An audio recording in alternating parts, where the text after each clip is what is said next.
Hello, everybody, and welcome into the Missing Piece podcast. Thank you guys so much for listening in. I know it's been a while since I've recorded an episode. I've just been super duper busy. I'm now working two jobs. I'm playing sports now, so it's just I have a really busy schedule. But I promise whenever I find time during the week, I will record an episode real quick and send it on to you guys. I'll do better at that, but man, it's just been really busy for me. We got a lot to cover this week. The Colts just played their second preseason game. We'll go over those. We'll go over college football starts, I believe, next weekend. It's week 0, so next weekend. So we'll do some college football preview and some things the Colts are probably going to be looking for this college football season. We'll look ahead towards, we'll go over some Fever stuff. Fever just really banged up right now. We'll go over that. And I think we'll call it a day. So I think we're going to go ahead and start with the two Colts preseason games, which coincidentally have the same score of 23-19 with two Colts losses. So, the first game was against the Baltimore Ravens. It was 23-19 Ravens. And then the second game was today against the Packers. That also ended in a 23-19 Packers win, which we'll get into all the shenanigans that was towards the end of that game. But we'll get into that. So, as far as the quarterback competition goes, I really don't know who's pulling away because it's just been.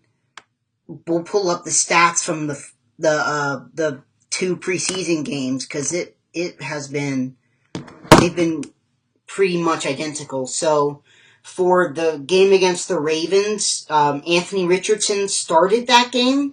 He left that game after he got hit really badly by David Ajabo, which, quite honestly, when he was looking at that pressure, he probably should have seen that nobody was going to be blocking David Ajabo, so he probably should have moved someone over there. But that hit caused his pinky to not broken, but it was out of place. So he was 2 for 3 that game for 21 yards. And then after that, it was Daniel Jones that game who went from 10 out of 21 for 144 yards. And then Riley Leonard finished off that game 12 for 24, 92 yards and a pick, which was a really bad one. As far as touchdowns go in that game, it was just the one touchdown. Everything else was field goals. Khalil Herbert scored it, and the Colts have just not been able to run the football effectively this preseason. Ulysses Bentley was the leading rusher in that for 35 yards off of 7 attempts. Then it was Riley Leonard for 34 yards off of 4, and then it was Khalil Herbert, and then Giddens, and then Goodson. But they really have not been able to run the football. Tyler Warren was amazing that game, 3 catches for 40 yards, and we'll get to Tyler Warren today too, and just go over overall his training camp. Spoiler alert, he's just been amazing. But you'll see a theme with the Colts this season. And then, well, actually that one was 24-16. Today was 23-19. So this one was 24-16. So that different scores, but still it was pretty bad. And then today in the Packers game, the Packers won it 23-19. For the Colts today, Jones was 7 for 11 for 101 yards. He started the game today. His first drive ended with a punt, and then the second one got a field goal. And then Anthony Richardson came in. He was 6 for 11 for 73 yards. He ended up putting 10 points on the board, so at halftime it was 13-3. And then in the second half is where everything went wrong for the Colts. Riley Leonard came in on offense. He was 7 of 12 for 64 yards. obviously not good enough. And then Jason Bean finished the game 3 of 7. And it really should be 4 out of 7 because Jelani was caught that last pass. And it should have counted, and then the Colts should have scored on the next play out the 1 yard line. So we'll get into that later. Again, not a subpar run game for the Colts today, but outside of the starters between Taylor and Richardson, who both ran it for 9 yards on 1 carry, but it was just not a good run game today for the Colts. The leading one was DJ Giddens, the rookie out of Kansas State, and he only had 28 yards. Not very good running numbers. Coleman Owen had 4 catches for 46 yards, and we'll get to Coleman Owen when we get to the roster stuff in a minute, because Coleman Owens had a really good preseason. And I think Coleman Owen has earned a spot on the practice squad. Tyler Warren had 1 catch today, but that was for 25 yards. That was off of a Daniel Jones pass that got them into the red zone, which ended up in 3 points. So, but I think the big thing for this Colts team that I have not liked, and that's out of the 2 preseason games, they've only scored 2 touchdowns. The rest of the points have come off of field goals. So 2 touchdowns as opposed to, let me look up the stats here, but it's been, Schrader was 4 out of 4 today, so that's 4 field goals. In the Baltimore game, he was 3 out of 4. So that's 7 field goals as opposed to 2 touchdowns, which is not good. Spencer Schrader has just been awesome. He hit a 56-yard field goal today, which was awesome. I think Spencer Schrader is basically won that kicking job for the Colts. I think he's going to be our kicker. And I think going into training camp, that was going to be it. But as far as that quarterback competition, I really don't know who it's going to be. I think they're going to give it to Richardson just because Richardson's the younger of the 2 and has more potential. And if they can hit on Richardson, that's a long-term quarterback. But, man, it's just disappointing that they cannot get the ball into the end zone. They've only done it once in each game this preseason. They have not been able to get the ball into the end zone, and that's not good. Training camp standouts that I've seen that I've really liked. Tyler Warren, the rookie out of Penn State, has been amazing this training camp.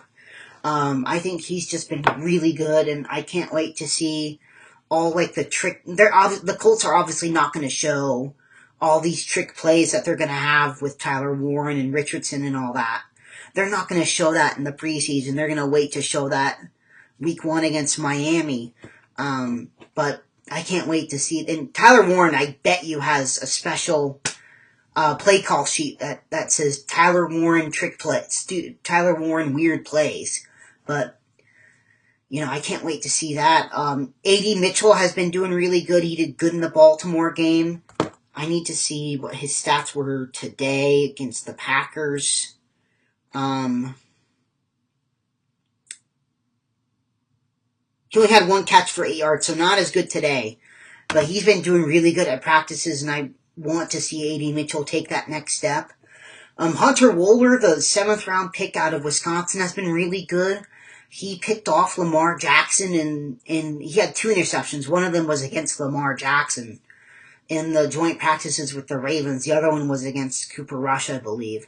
And then he was doing really good against the Packers, too. So, and I believe he was our leading tackler today. No. But he had... let me see. He had 1 tackle. But he didn't play all that much because he was out there with the starters today. But Hunter Wohler's been doing amazing.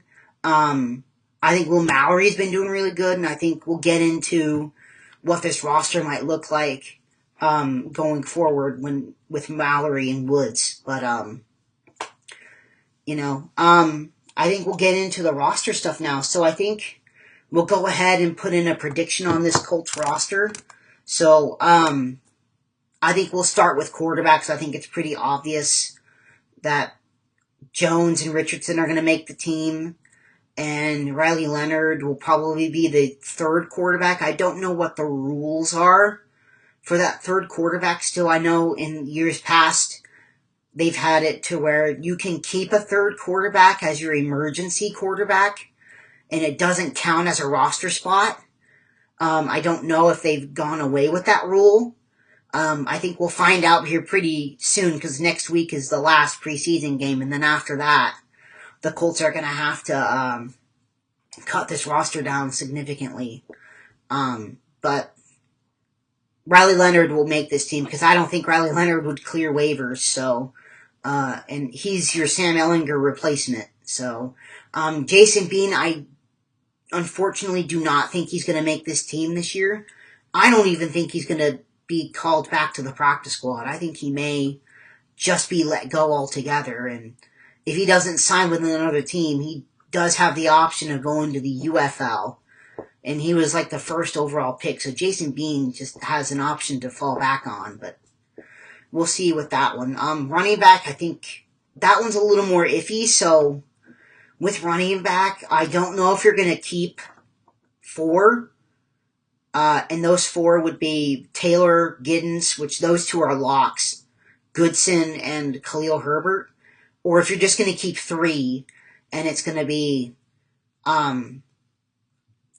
Taylor, Goodson, and Giddens. Sorry, I'm blanking on names. I honestly think they're going to keep 3. I don't think Khalil Herbert's going to make this team. I think Tyler Goodson's just been so good this preseason, and he has that flexibility of playing special teams as well.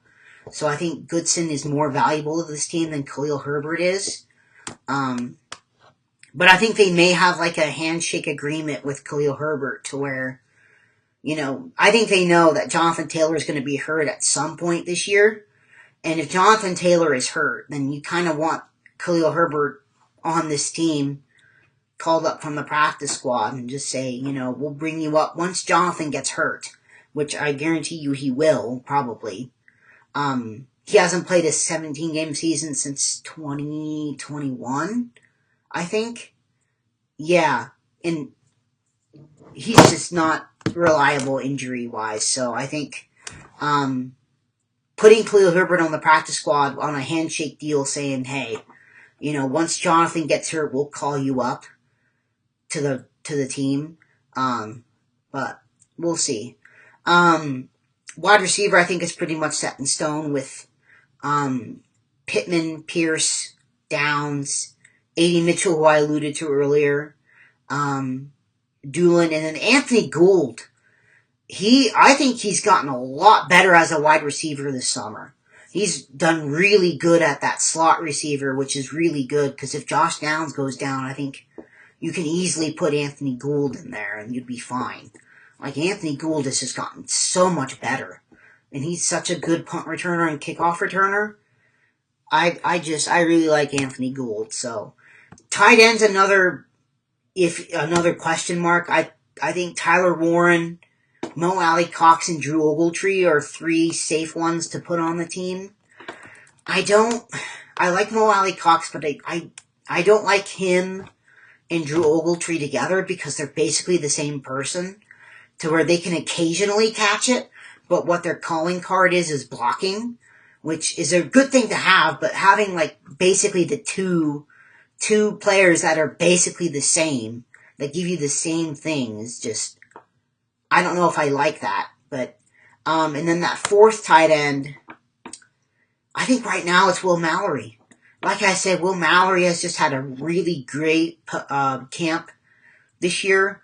Jelani's just been out there with the 3rd strings and 2nd strings, and Jelani's just not been the same since he got hurt after his rookie year. I think Jelani gets cut, unfortunately. I really like Jelani, but I think Will Mallory just gives you more stability. And I think Will Mallory, would actually be the 2nd best receiving option at tight end for the Colts, behind Tyler Warren. But, so I think that's going to be. Offensive line, I know Blake Freeland got hurt today. with a lower leg injury, which I don't know how long that's going to keep him out. He did get hurt today. But I think we'll keep, obviously the 5 starters in Bernhard Raimann, Nelson. I think Bordolini's going to be your starting center. Gonsalves at right guard, and then Braden Smith at right tackle. Sorry, I'm blanking on names. And then I think Jalen Travis makes this team. I think you have to keep Dalton Tucker just because you have no one else at guard right now. I don't trust Danny Pinter at guard because he's too small and he gets overpowered, and I think you saw that when he started at right guard in 2022. It was bad. And then I think you do keep Danny Pinter, but he's your backup center. And then with the injury to Blake Freeland, I don't know how long he's going to be out. For Blake Freeland, I can't imagine how long he's going to be out.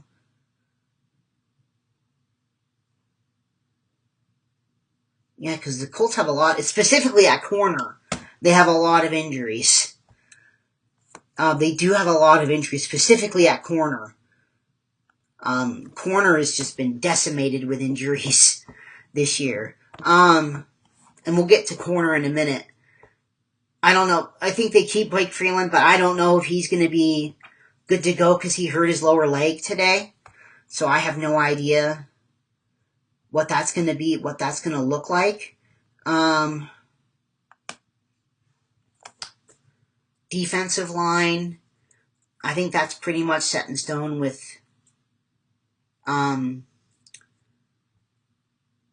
Latu, Buckner, Stewart, Kwity Paye, JT Tuimoloau, the rookie out of Ohio State, who's also hurt. Like I said, the Colts have a lot of injuries, but I think Tuimoloau should be fine to start the season, at least. Taquan Lewis, Samson Ebukam, who's coming off his Achilles injury last year. Adetomiwa Adebawore, I think they keep him.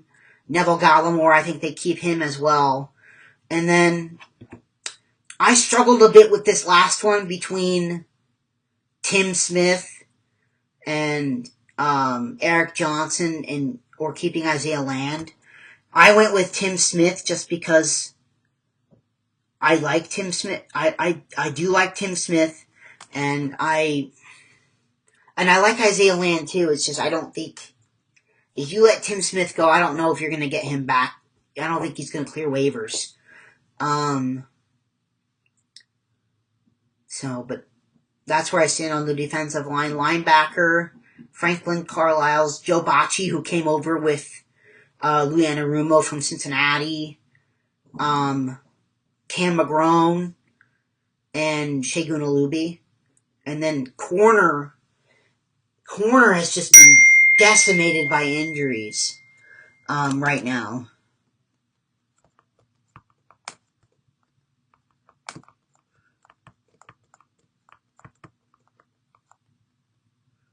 Obviously, with Justin Wally being out for the year at corner, so no Justin Wally for the year. He tore his ACL.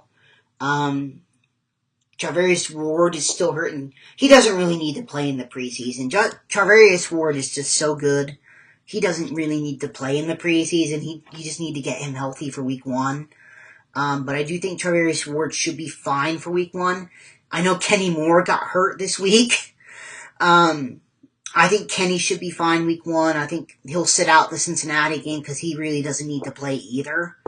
I know Jalen Jones got hurt.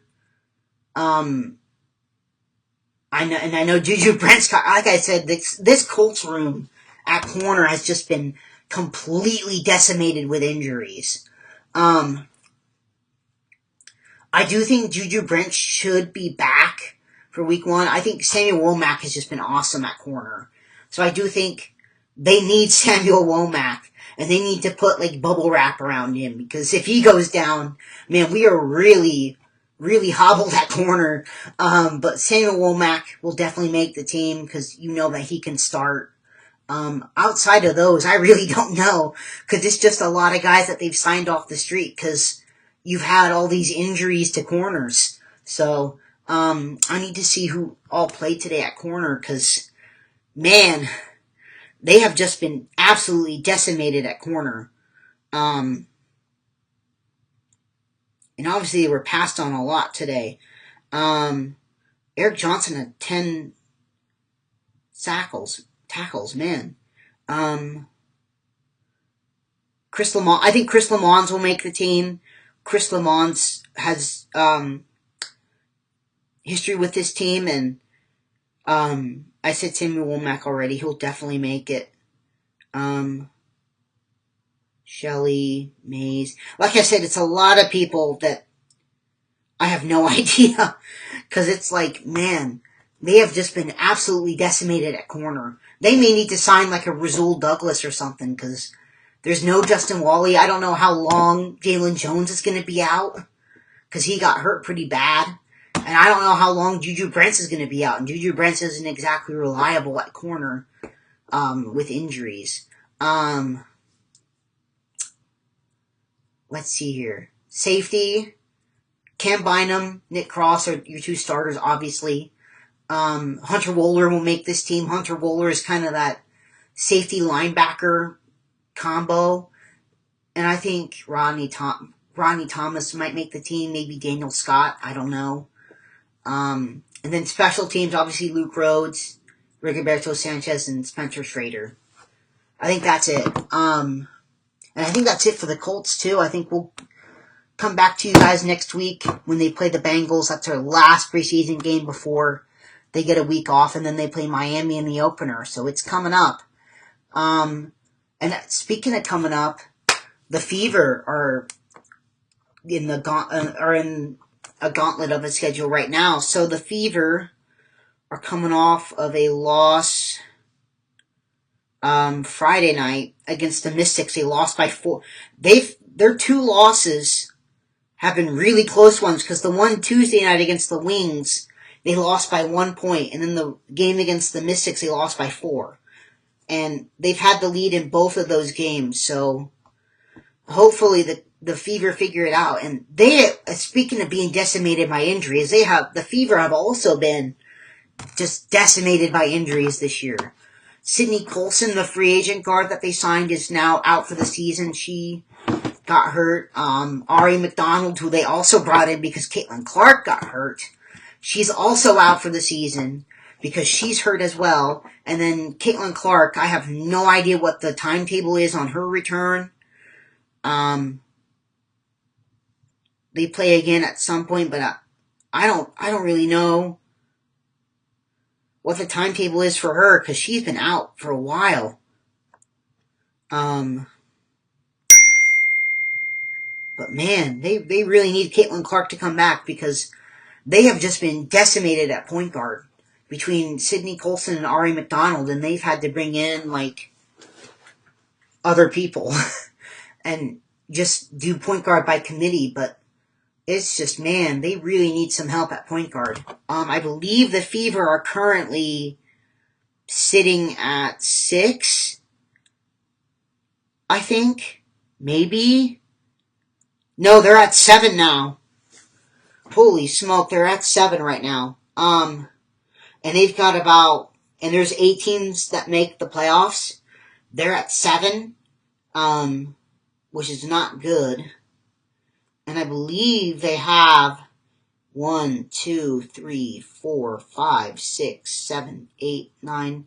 They have 10 games left, and they're at the 7 seed right now. And some of those games are really tough, because you got the Sun in Connecticut, which they should beat the Sun. And then you get Minnesota twice, and the Lynx are the number 1 seed right now. So you get the Lynx twice. Seattle at home, which I'll be there. And they've already beaten Seattle twice, I believe. Yeah, they've beaten the Storm twice. And then the Sparks, who they have really struggled against this year. Golden State, they have also really struggled against. And those are two teams that are basically in the running for the lower playoff seeds as well, in LA and Golden State. Phoenix, who we've beaten once and lost to once. The Sky, who we should win that. The Mystics in Washington, which the Mystics are also in that conversation down low. And then the Lynx is your last one. And hopefully the Lynx are just sitting everybody because they don't really need that win. But if you're the Fever, I believe they are 7 right now. So, hold on, let me look at this here to see where they sit right now. They are at 7. They're 18-16. They are 10.5 games outside of first. They're a half game behind Golden State for 6. They're 2 games behind Vegas for 5. They're a game ahead of Seattle for 8. And they're a game and a half ahead of LA for 9. And they're 3 games ahead of Washington for 10. So, man, the Fever are really, it's coming down to the wire for them if they're going to make it or not.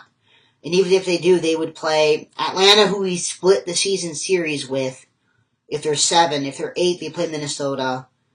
If they're 6, they would get the Liberty, who are the defending champs. So, we'll see towards the end of the month where they are. Hopefully Caitlin comes back. I think we really need Caitlin to come back to make this last playoff push. But we'll see with the Fever, and I think we'll wrap things up with them, and we'll go into college football. So, college football season around the corner. It starts next week. I think you look around, it's going to be a very interesting college football season. I think, oh my goodness, I'm itching, sorry.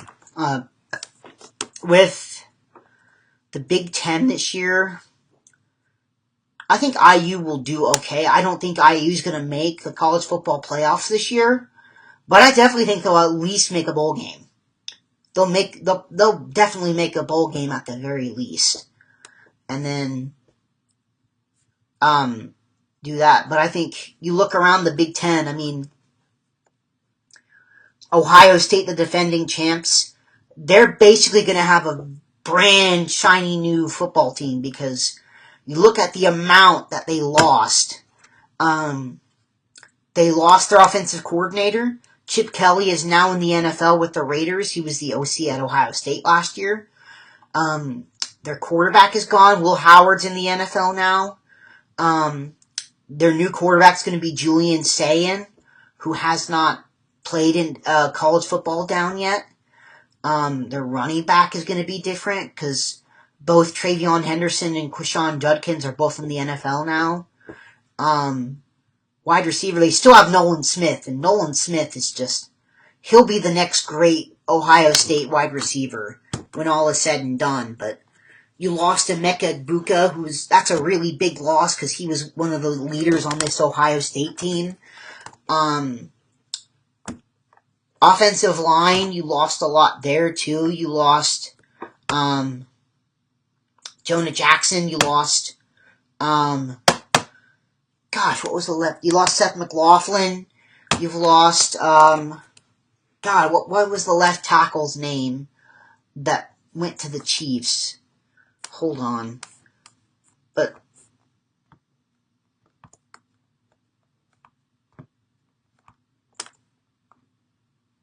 it was Josh Simmons. It was Josh Simmons last year. He's gone. He's in the NFL now. So, and then on defense, no more Jack Sawyer. No more JT Tuimoloau. They're both in the NFL. No more Ty Hamilton. He's also in the NFL now. No more Denzel Burke. He's gone. Their defensive coordinator from last year left for Penn State this year.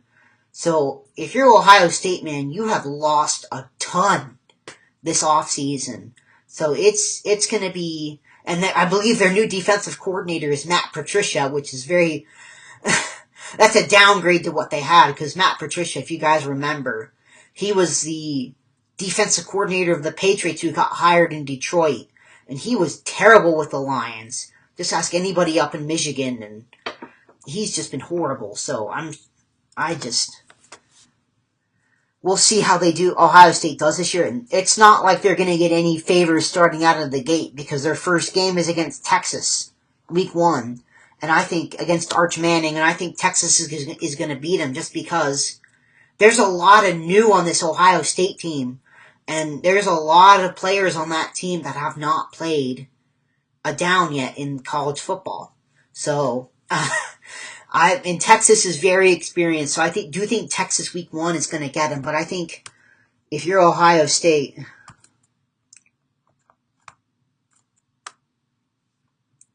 outside of that Texas game, the only games that really matter for Ohio State would be Illinois at Illinois, which I think they'll win that.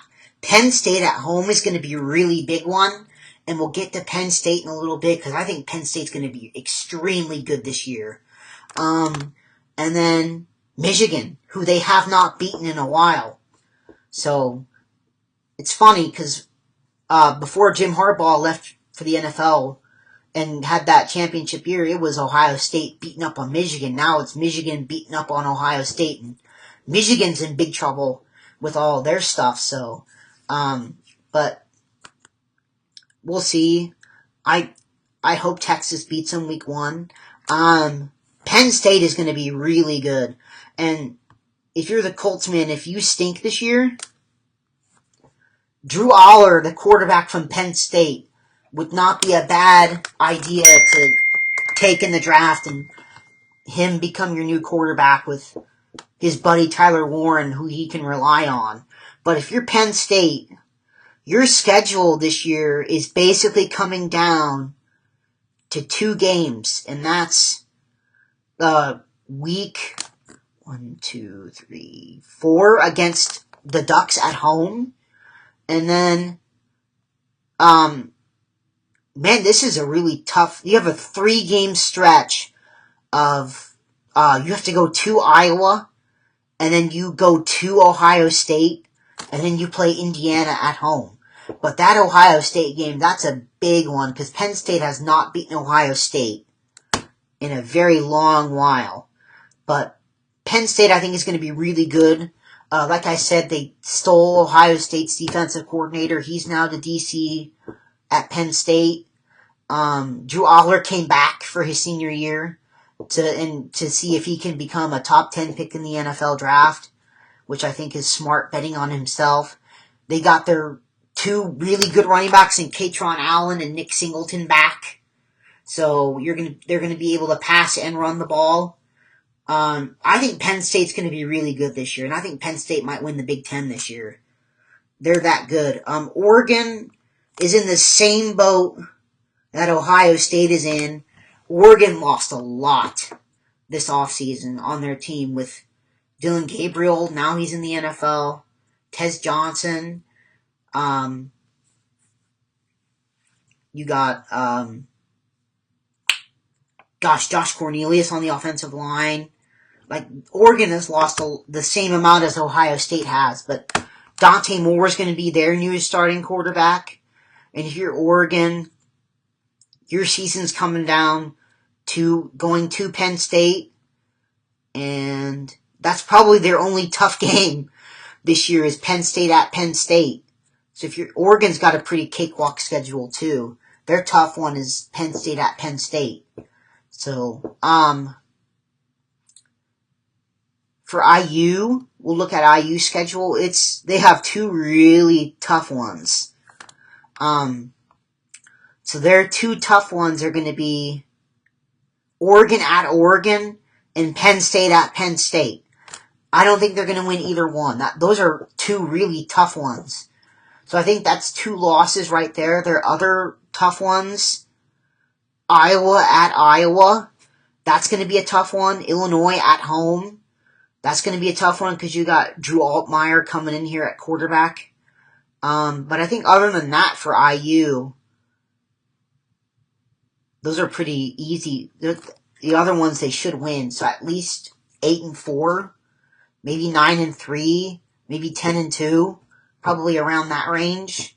And if you're the Colts again, if you're looking at quarterback, Fernando Mendoza, the IU quarterback this year, is getting some first round buzz. So I think if Fernando Mendoza really does a good job this year, I think Fernando Mendoza may go in the first round. So that's two of them. We'll talk about the other three that I'm pretty certain are going to come out. And I don't think Arch Manning's coming out, by the way. I wish he would, but I don't think he's going to. The other quarterbacks that I would watch out for this year for the Colts, especially if they're going to be in the top 10, which, judging from this preseason, I'm pretty certain they're going to be. I have no faith in them this year. The other ones I would look out for would be Garrett Nussmeier, the LSU quarterback. I'd look out for him. I would look out for Cade Klubnik, the Clemson quarterback, who's a little bit on the shorter side. I mentioned Aller and Mendoza. And then the last one is Lenora Sellers from South Carolina, who basically is like prime Cam Newton. He's a good runner, and he's an okay passer. It's good enough to get him by. It's not like he's Anthony Richardson, where he's just a good runner and not a very good passer. He's a good passer. He's not a great passer, but he's a good one. But those are the quarterbacks that I would watch. Notre Dame this year, they've got a pretty tough schedule. So their week 1 game is Miami at Miami, and Carson Beck is now, even though Carson Beck just keeps getting into trouble at Miami, he's their quarterback. And then you play Texas A&M at home, and this is a different Texas A&M team than you played last year. Purdue at home, they should win that one. Arkansas, that's a trap game. Arkansas is a really good team at home. They're a bad team on the road, but they're a good team at home. So if Notre Dame's not careful, they could easily go into Arkansas and lose. Because Arkansas is a very good team at home. Boise State at home, they should beat Boise State. North Carolina State at home. USC at home. Boston College at Boston College. Navy at home. Pitt at Pitt. Syracuse is a good team. Syracuse's quarterback is Steve Angeli, who transferred from Notre Dame. So that'll be, Steve Angeli will be coming back to Notre Dame to play against his former team. And then they go to Stanford. So that's Notre Dame's schedule. Some pretty tough ones in there.